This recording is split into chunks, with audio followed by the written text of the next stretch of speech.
Oh, you're gonna getting my attention better than that. Excuse me. Sorry. You are listening to Her Table Podcast with Alexis and Malia, where we explore what walking with Jesus looks like in real life.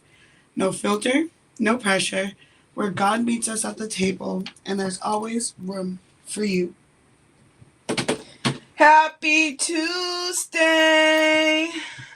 My voice sounds like I smoke Pall Malls.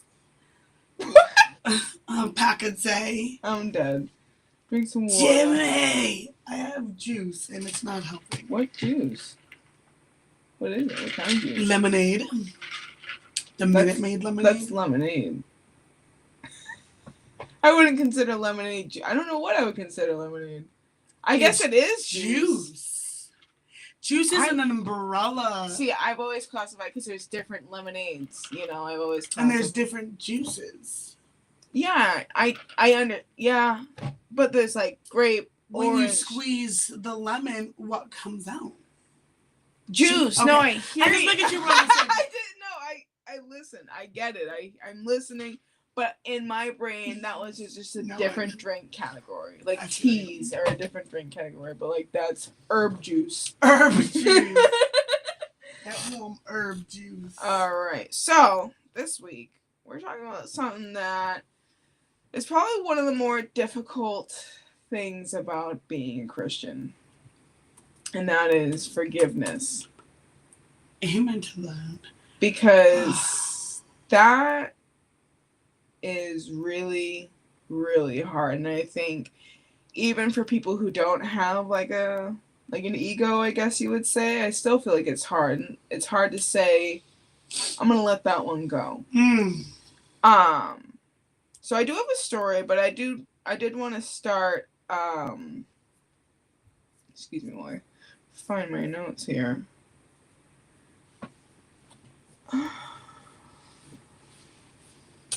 Oh. Wait. Sorry, guys.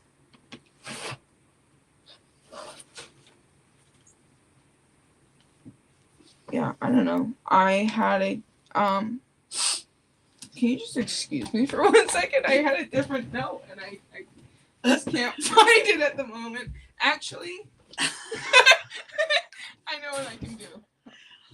Alright. Sorry, guys. So, we're talking about forgiveness. Forgive me, because I am unorganized. Okay. Here we go. So, I wanted to start by talking about what is forgiveness. So, the meaning of forgiveness is choosing to release someone from the debt or offense they owe you.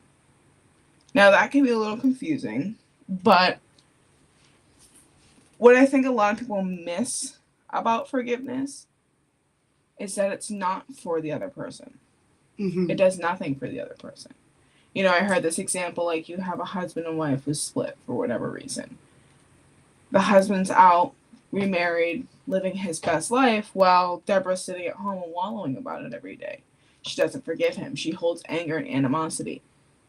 Regardless of how she feels, Jack is out living his best life.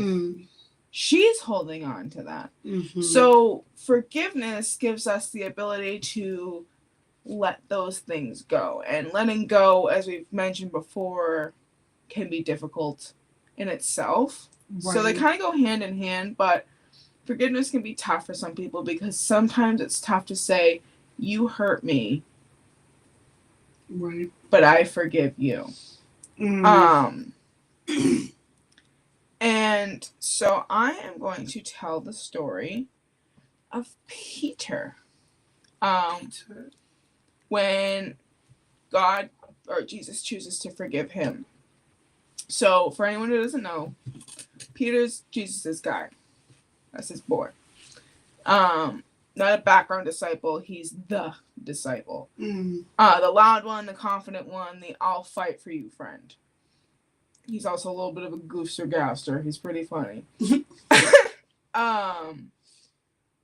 One night in Luke 2022. Nope, that's not what I meant to say. guys. In Luke 22:33, Peter says, looks at Jesus in the eye and says, "Lord, I am ready to go with you to prison and to death." And Peter genuinely means this. This isn't fake. He's confident, and he truly believes, like, Alexis, you're my person. No matter what you go through, I'm gonna be there for you, and I mean that. And so, Jesus already know. He already know. He know Peter. He know what he's gonna do. Peter's kind of predictable, and he says, "I'll tell you, Peter. Before the rooster crows today, you are going to deny me three. You're going to deny 3 times that you know me." Jesus already knows Peter's going to fail in the same way that he knew Judas was going to betray him. But our God is a forgiving God. And he doesn't kick him out. He doesn't distance himself and go silent. He just kind of, okay, if you could prove me wrong, fine. But I know what I know, and you're going to do exactly what I think you're going to do. So later on that night, Jesus gets arrested. Everything gets real quickly. Peter follows him, but he's like lingering back here. He's kind of like in the shadow, and then he goes and he like sits by the fire, and he's just like trying to blend in. Like he's like, yeah, no, not my friend, but also like I'm not trying to get like wrapped up in all that. Also, like what's happening? Because now Jesus is arrested. What do we? Who? What are we doing? I'm scared. Help me. So a servant girl comes over and says, in Luke 20, what is wrong with me?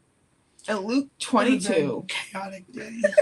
56 through 57, she says, "This man was with him, but he denied it. And he said, 'Woman, I do not know him.'" Huh? 5 minutes ago, you ready to lock down, ride or die. 5 minutes ago, he sliced off a dude's ear because that dude was talking smack about Jesus. These are the same people who were like, "You know Jesus, right?" He's like, "Nah, I don't know Jesus." Jesus? Like, who? You mean Justin? Just sliced my ear off when we were talking to him over by the fountain. He's like, nah, no. Amy. Okay. I picture Peter to be like the black granddaddy. He's like, no, 47 years ago. He was just playing in the field. He was for the streets.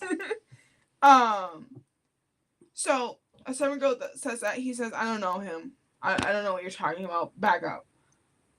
2 more times that same thing happened. They said, "Do you know what's going on?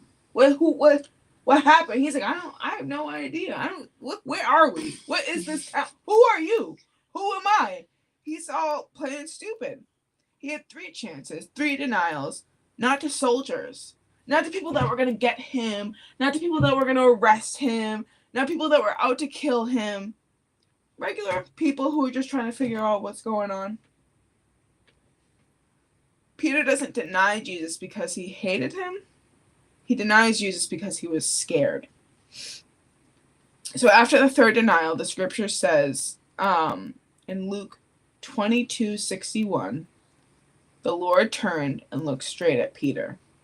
No yelling, no shaming, just eye contact. It wasn't anger, it was disappointment. It was heartbreak. It was like, Peter, come on. Like, I've given you another opportunity, and you went and did it again. What is wrong with you? He's like, I don't know this man. I have to pause real quick and say, I saw this TikTok earlier, and it was, if God was your mechanic. He's like, pull in, cut the wheel, pull it. Why are you not listening to me? Will you cut the wheel? Right? And he's like inspecting the car and whatever. And he's like, this wouldn't happen had you read the car manual. He's like, I gave you the manual and you didn't want to read it. Oh, you lost it? Oh, I'll give you another one. And it was just so relatable. And I feel like that's kind of the Lord in this. He's looking at him, he's like, you knew that curb was there, but you proceeded to hit it anyways. You know, you knew your gas light was on, but you proceeded to drive and go to McDonald's instead. Okay. Like, you know, so he's disappointed. He's wondering why he keeps giving Peter all these chances, and Peter just, whatever. Yeah. But that's how it is sometimes. And Peter has this moment of realization where he's like, I did exactly what I said I wasn't going to do. Like, literally 10 minutes, an hour ago, at lunchtime, I was ride or die. And now look. No. And so in Luke 22, 62, it says, and he went outside and wept bitterly. And I kind of chuckled when I read this because, I don't know, you work in a restaurant or you've worked at your job. There have been so many times where I have had to step into the walk-in fridge and just cry one out. Scream one out. Like, and I feel like that's Pete. When I read that, I was like, no, that's me in the walk-in. Like, you're like, what was I doing? Right. And you let one out. That's Peter feeling shame. That's Peter feeling regret. And that's someone realizing that they hurt the person that they love the most. And here's where forgiveness shows up. So Jesus dies. He rises again. And the first time Jesus sits with Peter afterwards, he doesn't bring it up publicly and he doesn't embarrass him. But instead, in John 21:12, Jesus said to them, come and have breakfast. Now, can you imagine, right? If you're like, Malia, ride or die, I'll be there for you. I get arrested, you bounce, right? See you later. And then the next, you're like, oh, shoot. What did I just do? And you're all anxious. You're like, oh, I don't know. She's probably going to be mad at me, like, whatever. And I'm like, no, I'm making pancakes. We're gonna put some bacon on the grill. like, I can't imagine being in that position. I'd be like, this is a setup. You're gonna kill me. Pew pew. So yeah, imagine betraying your best friend, and then the next time you see them, they make you breakfast. That's forgiveness in action. After they eat, Jesus pulls Peter aside and asks in John 21:15, Simon, son of John, do you love me? And he asks him that 3 times. One question for every denial. Not to shame him, but to heal the exact place that he had broken. And after each answer, Jesus says, John 21:17, feed my sheep.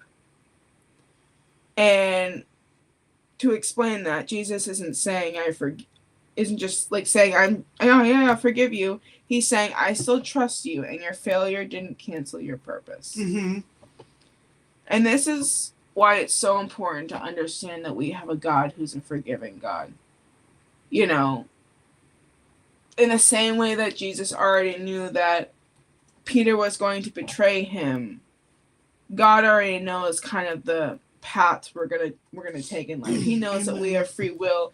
He could be like, it could be 50-50, but probably gonna be. He already knows what we're gonna endure, and so sometimes what we see as failures or we see as faults was part of the plan the whole time, and we get so hard on ourselves and just instead of just trusting God that He will see it through. He'll never fail. Right.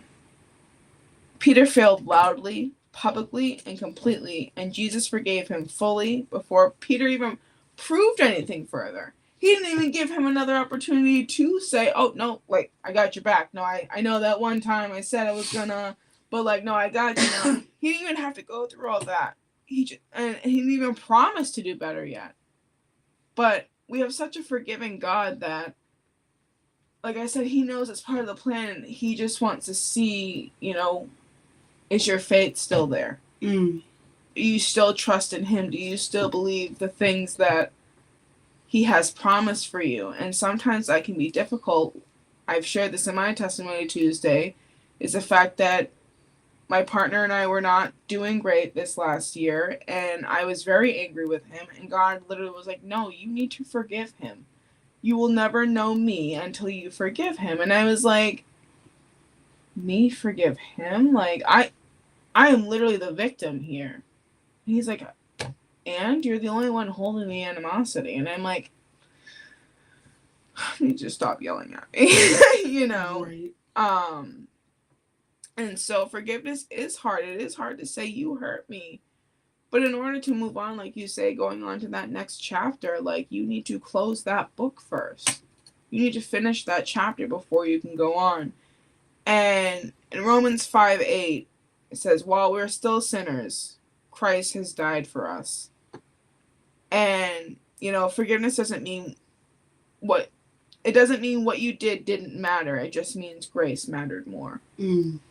And I think that's so important. And I think it's important to try and forgive people, but I think the way that I go about it sometimes is I try to be more understanding of a situation, like that person that is flying around me, driving, putting everybody else's life at risk. They could be on their way to the hospital. You know, I try and see it through. Now, that doesn't mean every situation is excusable, but like, you know, someone that I know closely randomly has a meltdown and freaks out at me. Yeah, it's going to hurt, it's going to sting, but they're probably going through something, and I need, as a woman in Christ, I need to do what I need to do for them. Pray for them. Be there for them. Support them. Sometimes that's not always easy. Sometimes that's uncomfortable. Sometimes that means having difficult conversations. But it was God's plan. You were supposed to be there in that moment. You were supposed to hear that cry. Like, you were supposed to understand them. Now, I'm a very sensitive person. I cry at people's weddings. People on TikTok, it doesn't matter. I literally cried, like, at this adoption video earlier. Like, it gets to me. And so I feel like when people come to me with emotions, I can just relate so hard. And I feel like I can just, like, empathize with them on that emotional level. But that is really all I have for my story. It's kind of quick, but you're gonna probably hear a lot about Peter in the upcoming months. He I love Peter. has such a lot of examples of being that disciple that just could not get it right, you know. But ultimately, he was one of the closest to Jesus. So I will hand it off to you. He's my fave. Okay, excuse me, my voice is horrible. Malia touched on a lot of good points. I was keeping my fingers crossed. We did not pick. I was getting nervous we're gonna pick the same story because there are so many good ones. But I picked the story of Joseph the Dreamer, which I believe you can find in Genesis 45 to 50. Genesis 37 to 50. I've got a quick little story. It says, Joseph, the beloved son of Jacob, was known for his vivid dreams. God gave him dreams that hinted that he would one day rise to a position of great authority. His father favored him, symbolized by a richly ornamented coat which stirred deep jealousy amongst his brothers. Consumed by resentment, they betrayed him, selling him into slavery and deceiving their father into believing that Joseph was dead. That's just the beginning. Could you imagine? Your family can't stand you so much that they're like, nah, we're gonna sell this kid to the next gypsy that walks by for like 33 shillings. You know what I'm saying? Like, I don't even know how much that was. Can't be a lot. And then go and tell your parent, like, oh, hey, here's that raggedy coat you gave him all torn up and covered in his blood. Not really, it was like goat's blood or something crazy. So it says, in Egypt, Joseph faced hardships after hardship, serving as a slave, then being unjustly imprisoned. Yet God's presence never left him. Even in prison, Joseph's gift for interpreting dreams set him apart. At God's appointed time, he was called to interpret the Pharaoh's dream, revealing a coming famine, a coming famine and a plan for survival. Because of his wisdom and faithfulness, Joseph was elevated to second in command over all of Egypt. I feel like that speaks to you gotta trust the process. A promise doesn't always just come with, oh, here's your new car. There you go. Yay, yay, yay, yay, yay. It's no, here's a great job that you're going to have to bust your butt at for about 6 months, but you're going to be able to buy the whatever car you want on the lot. You're going to have to work for it. Are you going to still get that promise? Yes. Joseph's promise wasn't a fabulous job with 6 figures. He was a slave, sold by his brothers, and betrayed. But his story is not over yet, which makes it so great. Years later, Joseph's brothers came to Egypt seeking food. Unknowingly,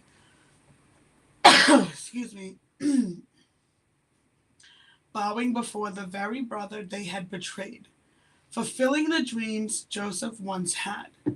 Rather than seeking revenge, Joseph chose forgiveness, declaring what they meant for evil, God used for good. They sold him into slavery. They didn't care what happened to him. They were like, see ya. You're no longer a problem. You'll never rise to authority because you're a slave now in some country somewhere. And that story resonates to things that we probably go through today. Where, no, we're not being sold into slavery by our family, but could be a secret you told somebody and they betrayed you, or a job you might have been going for and now your friend went for the same job and they got it, whatever the case may be. These stories are fluid and they apply to today. Yeah, absolutely. I know plenty of times where I feel like how dare you? And then rise to the occasion and be like, you know what? It's all right. What you meant to embarrass me or bring me down or hold me back or whatever the case, the story, or it could be a narrative somebody's telling about you that is false and full of lies or whatever the case may be.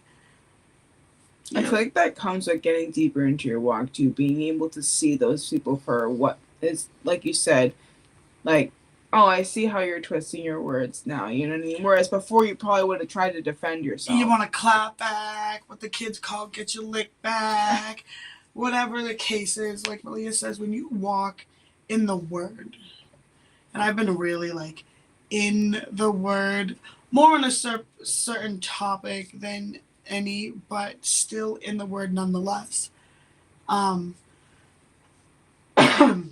It's a blueprint to how we are supposed to live our life. And the answers are there. You just got to find them. And so, sorry, lost my train of thought there for a second. You're good. So like Joseph said, what his brothers meant to drag him down and to keep him down and what they thought was stopping his promise and not going to fulfill his victory and this and that, he was still faithful to God. Even in the slumps, he prayed. He knew that God had a bigger plan for him, and God did. As the story says, he was like second in command over all of Egypt. The brothers are now coming to him looking for food rather than seeking revenge.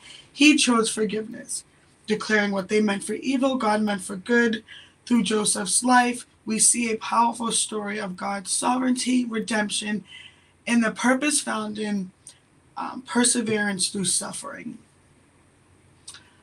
I'm going to be the first one to say to truly forgive somebody is hard. And a lot of the time we think we've forgiven that person. Like that person walk up into the party that you're at, or, if you're not healed from that toxic situation and you haven't truly forgiven, it's coming right back up. Like, it's like shaking a bottle. And that top, boop. My therapist used to say, I need a screenshot, I meant to walk it. My therapist used to say that true forgiveness is when you don't feel the emotions behind it. You know, like you said, that person can walk in and none of those emotions spike. If those emotions still spike, you haven't forgiven them. And I feel like that's a worldly forgiveness, which is still forgiveness. But when you have a true, like, spiritual, godly forgiveness, and I heard Sister Donna, she's a member at our church. I believe she said this during like a Bible study I was at once. Um, True forgiveness is when you ask God to wipe that from their slate. When they go to the gates and they go to Judgment Day, that notch that you've forgiven them for is no longer even on the docket. That's like true heavenly forgiveness. When you are truly genuinely praying for this person. You know, I've gone through a situation where I didn't do anything wrong in a situation, but still was treating as if I had. And past issues were brought up in the mix, and why everything was so chaotic. And I remember just thinking, like, I'm not even mad.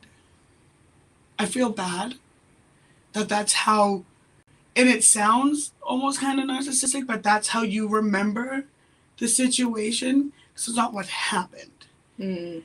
You don't like what's being told and the truths that are being said. So now you've got this narrative, and now you're going to go off and do this and that. I'm still praying for you. That's so important. I'm prayer. Genuinely praying for you. Yeah. Not like, oh, I hope, like, I pray he gets a flat tire. Not that kind of praying. No. That is not praying. Also, that's talking to the devil. It's talking to the enemy. That's talking to Satan. When you wish harm on somebody through prayer, yeah, God hears that. But he's not fulfilling those. He's not like, flatten Jimmy's tires on Saturday. Yeah, he was talking to Becky again. Not today. Like, you know, like, yeah, right. He's not up there doing that. The devil's down there like, flatten. Oh no, we're going to make her think. Yeah. You know what I mean? Sorry. I heard somebody once say, the devil knows exactly what we want because we tell him. So it's like, you can't be praying these bad prayers. These have to be genuine. I want good for this person. I pray this person is healed.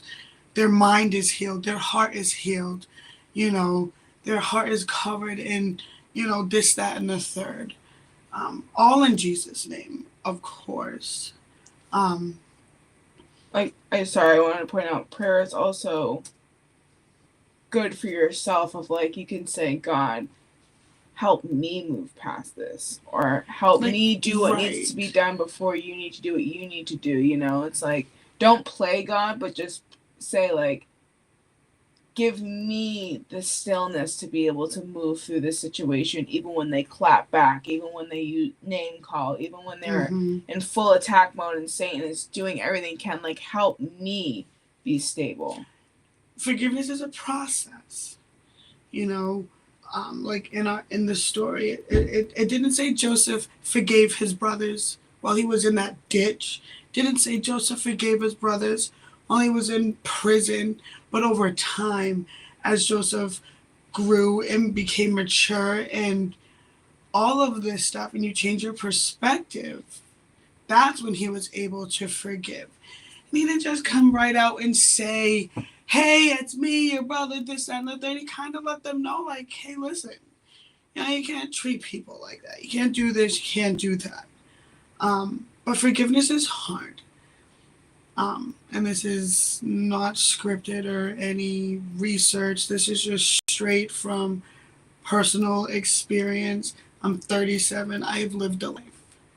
And I was talking to a friend today, and she said, giving her life to Christ meant she forgave people who'll never know that she's forgiven them. Mm. People who don't deserve to be forgiven. Mm-hmm. People, like you said, they're the problem, but still, she's forgiven them. And that's true forgiveness. Forgiveness isn't, oh, hey, Snapchat, I just want everyone to watch my apology video to my friend, like, hey, girl, I'm so sorry. Get in the camera. No, yeah, no. Like, right. That's not, it's, it's sincere. It's for you, really. Like you said, it's the other getting person. rid of that debt. Sometimes it might affect the other person and it might mend or alter an ending to something, but sometimes, like you said, it's for you. I remember I was at the gas station once and there was a weird exchange with the attendant. I thought he gave me extra gas for free by accident, when in reality, I paid for the extra gas. What? So I paid with my card. He wasn't paying attention. I said 10. He put on 20. So I was like, well, I'm paying the 10. Like, and he's like, well, okay. Made it seem like he was just giving me the other 10. So I drive off, but I'm thinking, like, wait a minute. I paid with my debit card. I'm like, so I paid that other 10 too. Yeah. I'm like, it wasn't free gas. And for like days, I was so angry. Yeah. I almost felt like duped, even though that guy didn't do anything wrong. He didn't say, I'm giving you this gas for free. You know what I mean? I just assumed. And I was misunderstood. But I was so angry. And my therapist was like, are you going to go back and say something to the guy? And I'm like, no. She's like, so why even hold on? Are you holding on to it? She's like, is he having a bad week? And I'm like, probably not. And she's like, right. Are you having a bad week? And I'm like, yeah, I am. Yes, no. She's like, so where am I? And I'm like, okay. Did you hate when they yell at you like that? Okay, Janice, get it together. Her real name's not Janice, but there's just a quick analogy of like, not forgiving is like, oh, someone said this to you, put a brick in your bag. Oh, this situation happened and you don't want to forgive them, you want to hold a grudge, put a brick in your bag. Right. And so soon enough, that bag's going to get heavy and you're carrying that with you every day. When in reality, none of the people who put the bricks in your bag have bricks in their bag. I've been trying to think of this different analogy since you mentioned that. And I seen it online and it said something like holding a grudge is like drinking poison and expecting the other person to die. Like, yeah, right. It's illogical. Like, they don't make no sense, you know? And it's like when you really think about it. And again, it comes with time and this isn't going to happen overnight. And it does come with age. Just some of these things I feel like just come with life experiences. And sometimes you have to deal with the heartbreak and the crappy times to really appreciate forgiveness. I'm at a point where I am truly starting to forgive people. Because I'm the only one holding on to it. I'm the only one suffering. A lot of the people I'm holding on to these things for are no longer even here. They're passed away, gone, you know? And it's You'll like, never get that closure. So I'm doing quotes around closure. Right. So it definitely comes with reading the Bible. Definitely comes with submerging yourself in a church community. You're going to hear us say this on just about every podcast. It's not cliche. It's proven. It works. Having the right people in your corner, giving you heavenly wisdom, godly wisdom, spiritual wisdom, not worldly wisdom. I love, I'm all for a good drive-by, little slight But no, that's not how we handle things anymore. It's not going to get you anywhere. That's worldly wisdom. And your friend's like, let's just tie his girl, bleach his clothes. That's why it's important who you confide in. And that's why I say having a very good church community is important. Because you have to have those same values. And it's important. It really is, because you can't serve both worlds. They don't mix, and one of them's filled with milk and honey. Why would you want anything less? Like, imagine if somebody was like, oh, you have a parent who will always keep their promises and always deliver what they say, and they've got blessings on abundance for you. All you have to do is follow their rules. You do it at work every day. You get on a plane, you don't know that pilot. You don't know if he's drunk. You know, if he's doing dope in the bathroom. Who knows? You don't know, but you get on that plane and you trust that he's going to get you to where you need to be safely. You go to a restaurant, you don't know what they're doing in the kitchen. I work in a restaurant. I've worked in Many restaurants, yeah. I know what's happening in them kitchens. Not all kitchens, but some of them gross ones. That's why none of them around no more. Right. But you trust the chef that he's not going to poison your food, that he's not going to drop your steak on the floor. You know, and you eat because you trust. This is what I said a few weeks ago or last week or whatever. People will do anything but trust God. They'll eat 12 grapes under the table. You won't let this go. It's because that's the craziest thing I've seen. It's like the latest thing. People will say, there's a saying you're supposed to say on the 1st of every month. I forget what it is. Yeah. I don't like, there's a thing you're supposed to sprinkle cinnamon on your door threshold. How about you read your Bible? I'm just saying. Instead of being ants. Right. No, but so true about the witchcraft. You expect the chef to feed you and give you nutrients when God's feeding you the purest food there is. Who doesn't love carbs? We gotta make those shirts.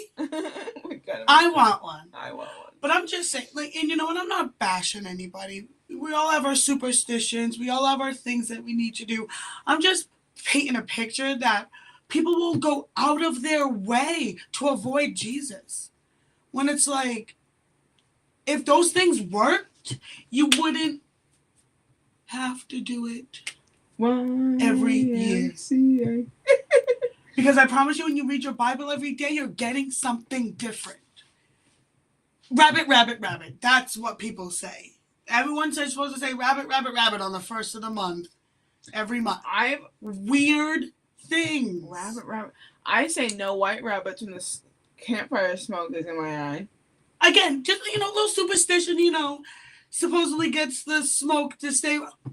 That's cute. Don't split the pole. I want you to comment. What is your little saying to get the smoke away from your face? Does your state have a saying? I know, saying right? No white rabbits, no white rabbits, no white rabbits. I've never heard that. You've never heard that? And camping was a big part of my childhood. My uncle, he was my foster uncle, but he was so funny, and he was just like the jokester, and he always had something to say. He used to say, "Smoke only follows the ugly people." It was just funny. It's not true, obviously. Well, that sucks, because my eyes have been burned. I'd be like, my eyes are burning. He's like, well, they say it only follows the ugly. And I'm like, I can't say. Everyone's laughing at his joke. I don't know if this was just my father, if this stemmed into your parents as well, but it was like, something smells. My dad would be like, eat your upper lip. Yes, I think that's just a thing. And I was like, you're like, look. I think that means your breath.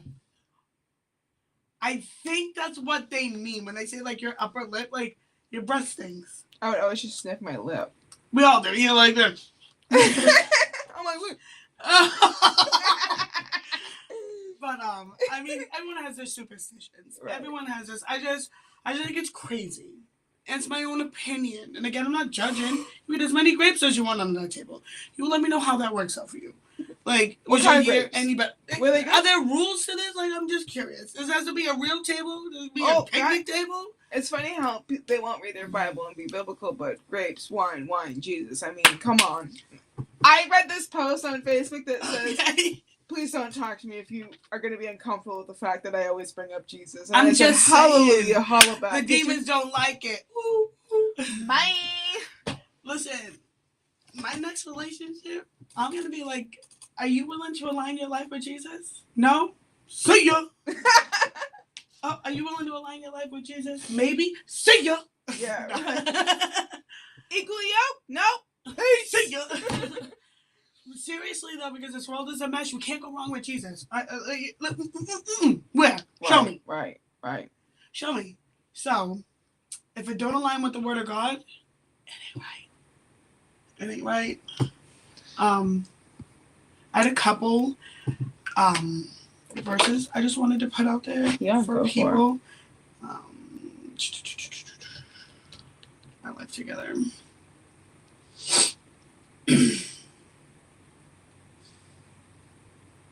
Okay. The first one is Matthew 18:21 and 22.